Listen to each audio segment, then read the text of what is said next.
Hello guys, welcome back. मैं sir अधिकारी and chapter first खत्म हो चुका है। कैपेसिटेंस का बच्चे वेट कर रहे होंगे, लेकिन बच्चों की डिमांड थी सर करंट करा दो, तो मैंने कहा करंट कर लेते हैं।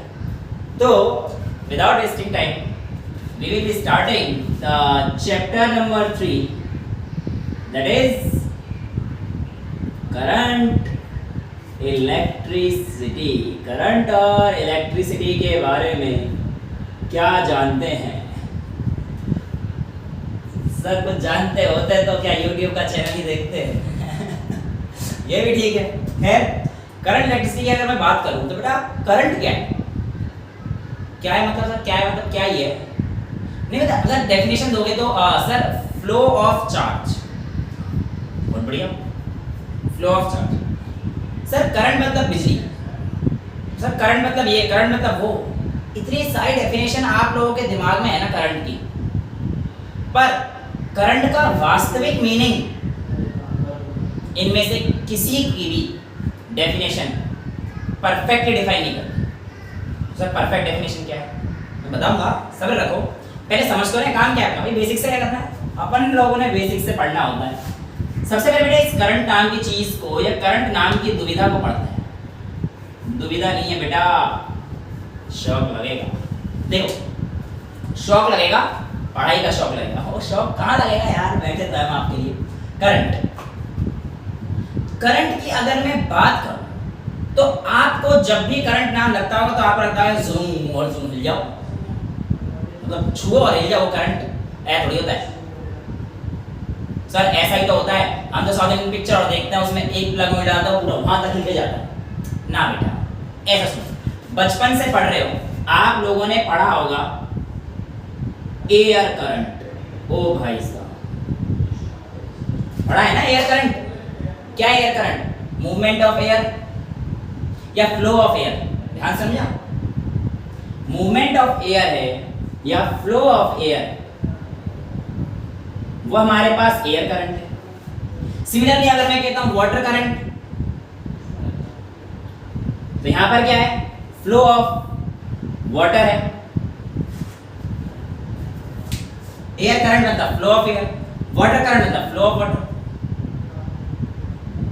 तो करंट में यहां पे शॉक क्यों लगा? हवा तो अब भी बह रही है ना, इसे धीमे धीमे चलने लगी हैं अब हवाएं, लेकिन I am not feeling any shock. मुझे कोई करंट नहीं लगा। क्यों?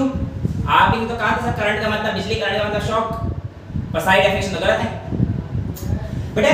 करंट का जो मीनिंग है, एयर तो एयर ही है, वो है फ्लो। करंट का मीनिंग फ्लो, और जब यही फ्लो हमारे पास चार्ज का आता है, उससे कब नहीं बता रहा, उससे एक करंट जनरेट होता है जिसे आप लोग बोलते हो इलेक्ट्रिक करंट। तो यहां से इसका बेस बनता है। पहले करंट को समझो, फिर इलेक्ट्रिक करंट को समझना। फ्लो हो रहा है ना, चार्ज फ्लो हो रहा है, अब हमारे पास इलेक्ट्रिक करंट आएगा। अब ये जब चार्ज फ्लो होगा तो समय के साथ साथ ही होगा। थर्ड क्लास में इतने से थे, इतू से थे जब तुम, तब तुमने पढ़ा होगा sir rate of change of position, यानी कि x/t। रेट ऑफ चेंज मतलब सर हमने यहां पे टाइम से डिवाइड किया। Rate of change of velocity मतलब वेलोसिटी अपॉन टाइम, जो कि एक्सेलरेशन। यानी कि जब भी मेरे पास एक वर्ड आ रहा है रेट, तब मैं क्या कर रहा हूं, उसको टाइम से डिवाइड कर रहा हूं किसी quantity. Rate of change of position मतलब पोजीशन को टाइम से डिवाइड कर रहा हूं। Rate of change of velocity मतलब वेलोसिटी को टाइम से डिवाइड कर रहा हूं। Rate of change of A मतलब ए से डिवाइड कर रहा हूं। Rate of change of B मतलब बी से डिवाइड कर रहा हूं। यानी कि जब भी आपके पास वर्ड आ जाए रेट, इसका मतलब आपके पास पर यूनिट टाइम के साथ वो क्वांटिटी वेरी कर रही है। Rate of change of Bhanu is equals to Bhanu upon time. Simple.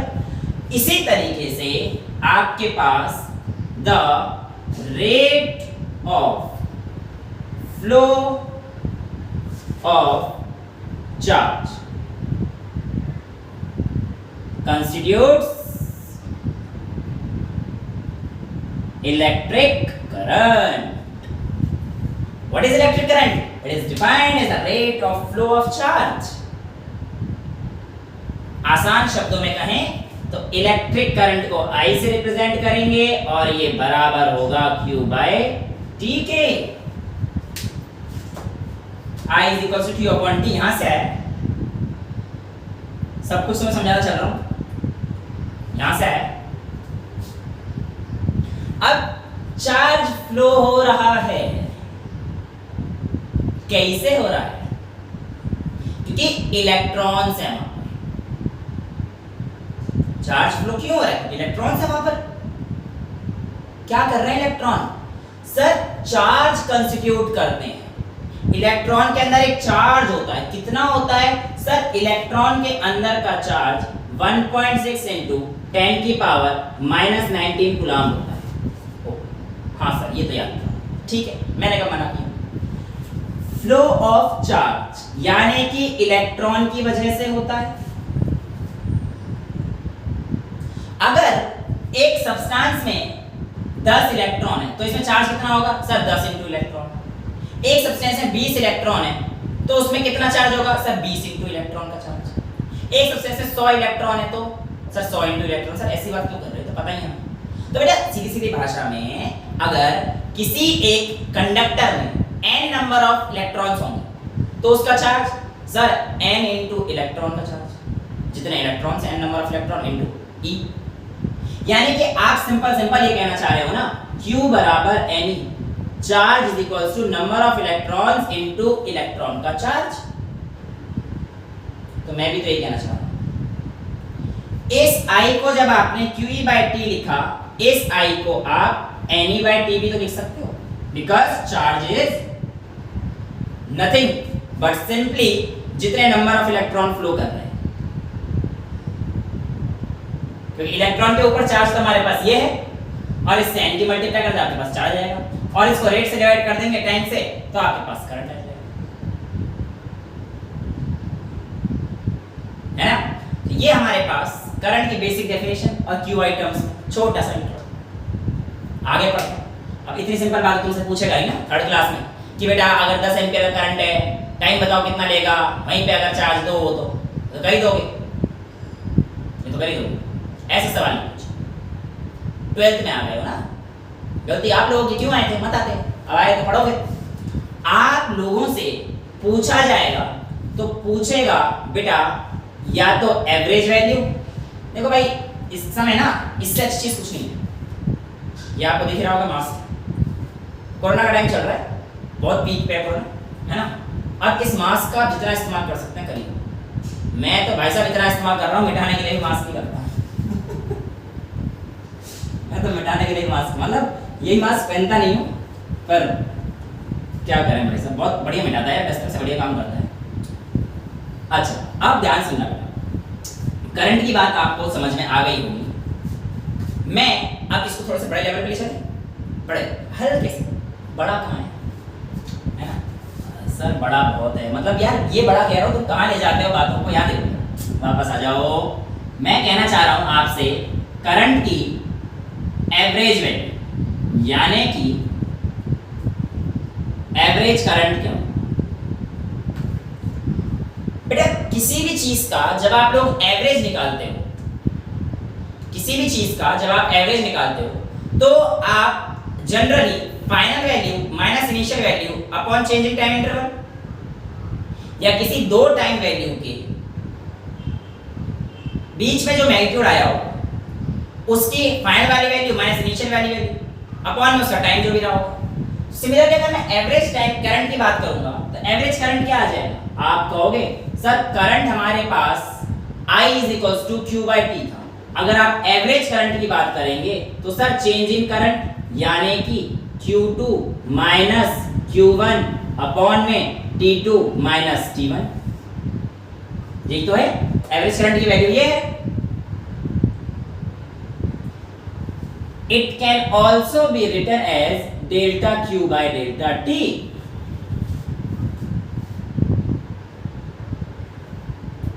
Clear? अब इससे और छोटी वैल्यू पे आ जाती है। इंस्टेंटेनियस करंट, इंस्टेंटेनियस करंट क्या होता है बेटा? इंस्टेंटेनियस करंट या फिर जहां पे भी इंस्टेंटेनियस वर्ड आ जाए तो आप समझ जाना वहां पे टाइम इतू सा है, यानी कि इतू सा है कि टाइम t टेंड्स टू 0 है, लगभग जीरो ही है, पूरा जीरो नहीं है पर लगभग zero for a very small interval of time. तो ये कि इसी इंस्टेंटेनियस करंट को आप लोग dq by dt लिख देते हैं where time t tends to 0. I is defined as dq upon dt as well, delta q upon delta t as well और q upon t का मैंने आपको बताया तीन वे। छोटा सा क्वेश्चन करते हैं तब जाकर थोड़ा सा दिमाग जो है क्लियर होता है, वरना कहीं सर कुछ पता ही नहीं चलता। समझो, किसी एक कंडक्टर में चार्ज ऐसे वेरी कर रहा था 3t square plus 2t plus 4 10। आपसे कह देगा, अगर ये q की वैल्यू दे रखी है, आपसे कह देगा find current eight time t is equals to 1 second 2 second, तुम्हारी मर्जी है, तुम्हारी मर्जी। तो आपको पता है q की वैल्यू ये दे रखी है, करंट निकालना है। आप लोगों ने ऊपर से देखा, फटाफट लगा दिया I is equal to dq over dt और इसको सॉल्व कर दिया तो आपके पास आ गया 6t plus 2 और at time t is equals to 1 second पर आपके पास करंट की वैल्यू यहाँ पे 1 डाल दो 8 एम्पियर।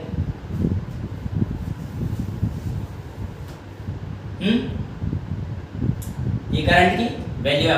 अच्छा 8 एम्पियर, एम्पियर से आया है, मैंने आपको ऐसे ही बताएंगे। हाँ सर ये तो सही कह रहे हो, आपने कुछ बताया नहीं, बता गलती हो गई, सॉरी ऐसे क्या देख रहे हैं यार, हो जाती है इंसान में। वापस आए थे फिर उसी फॉर्मूले पे चल देते हैं।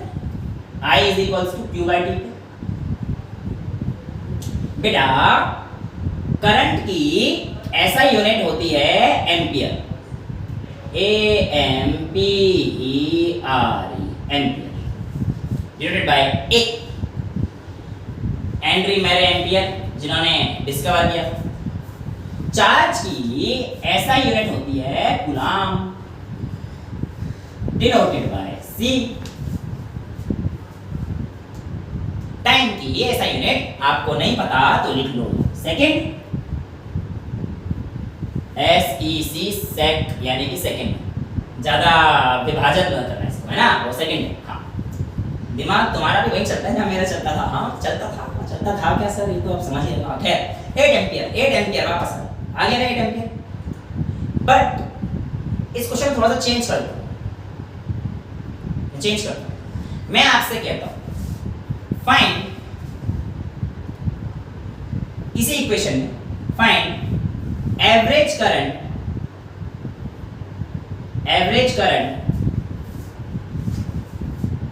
यही चार्ज है, from if it flows from time t is equals to 2 second to t is equals to 3 second.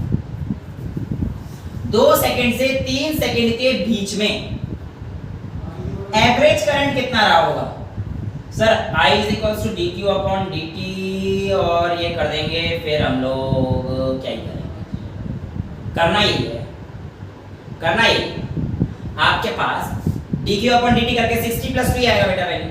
तो for time t is equals to 2 second के लिए अगर मैं निकालता हूँ, पहले t is equals to 2 second के लिए जब मैं निकालूंगा तो क्या आएगा? I is equals to dq upon dt 60 plus 2 है ना, तो 6t plus 2, t की वैल्यू कितनी रखी? 2 सेकंड, तो 6 into 2 12 plus 2 14 एम्पियर आ गई बेटा। और time t is equals to 3 second के लिए कितना आ जाएगा?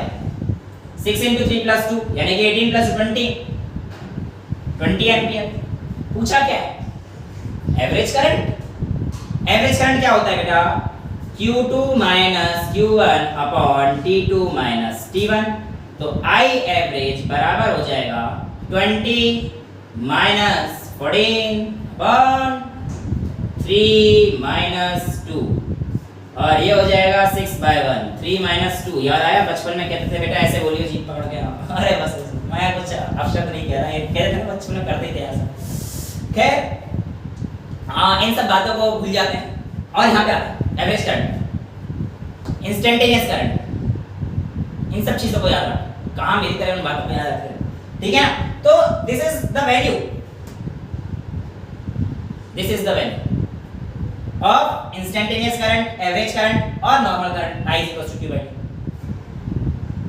आपसे कहता हूं अगर 50 इलेक्ट्रॉन फ्लो करे 10 सेकंड में, बताइए करंट कितना होगा? तो आप क्या करोगे? Sir I equals to Q/T, Q की जगह रख दीजिए सर Ne, तो 50 into charge on electron 1.6 × 10⁻⁻19 upon time 10। Solve कर देना, आंसर आ जाएगा।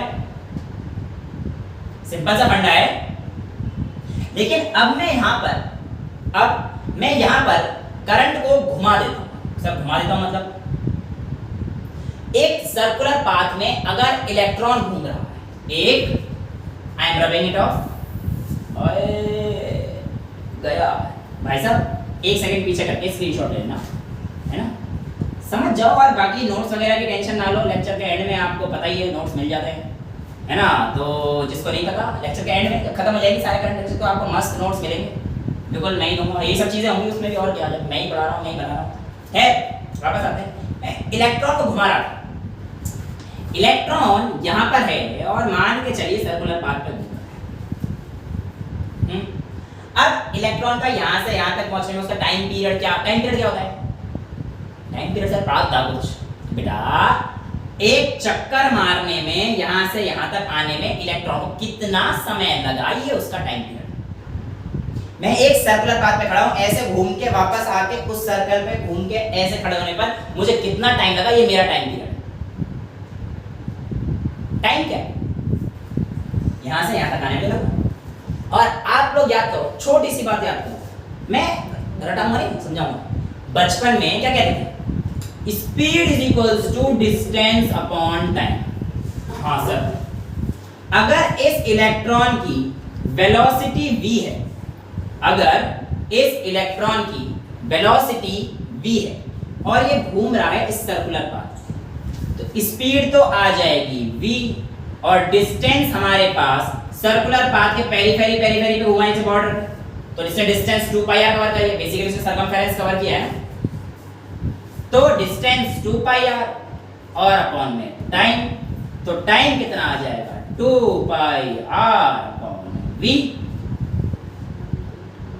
अब इलेक्ट्रॉन यहां से यहां तक गया, तो इसने कितना करंट किया? इसका करंट कितना था? इसको कैसे निकालेंगे? सिंपल सा हो गया ना सर, इलेक्ट्रॉन जो था, तो हमें पता है I is equals to Q/T, और यहाँ पे जो Q है इसकी जगह पर यहाँ पे हमारे पास आ जाएगा E/T। I is equals to Q/T, I is equals to E/T। Electron की वजह से E/T, Q की जगह E, अब T की जगह 2πr अपॉन V, तो which implies I is equals to E upon 2πr upon में V ऊपर आ जाएगा, तो एक फॉर्मूला आपके पास ये बन जाएगा, I is equals to EV upon 2πr। एक और फ्रीक्वेंसी दे दे, तो आपके पास I is equals to E/T, और इस T को अगर मैं 1/T लिख दूं तो भी गलत नहीं होगा, E × 1/T, अपॉन में ही तो है, तो 1/T क्या होता है सर? 1/T बचपन से पढ़ रहे हैं, फ्रीक्वेंसी होता है। तो मेरे पास करंट की वैल्यू E × न्यू, ये भी आ जाती है। ये था आपका बेसिक करंट का इंट्रोडक्शन। करंट क्या होता है, कैसे फ्लो करता है, क्या डेफिनेशन थी, इतनी सारी डेफिनेशन पढ़ रखी थी, डेफिनेशन तो यहाँ है, किस किस तरीके से करंट जनरेट हुआ। अभी तो बहुत सारी चीजें पढ़ेंगे डिटेल में आराम से। आप लोग बताइए, यहाँ तक इन फॉर्मूला में कोई दिक्कत नहीं होनी चाहिए? है तो आपके doubts always welcome in comment box, कोई टेंशन नहीं। अब अगले लेक्चर में हम लोग इसके न्यूमेरिकल्स की थोड़ी सी प्रैक्टिस करेंगे, एक दो, और फिर आगे के टॉपिक को पढ़ेंगे। I hope lecture was pretty much clear to you till then. Bye, take care, thank you so much, मिलेंगे अगली वीडियो में।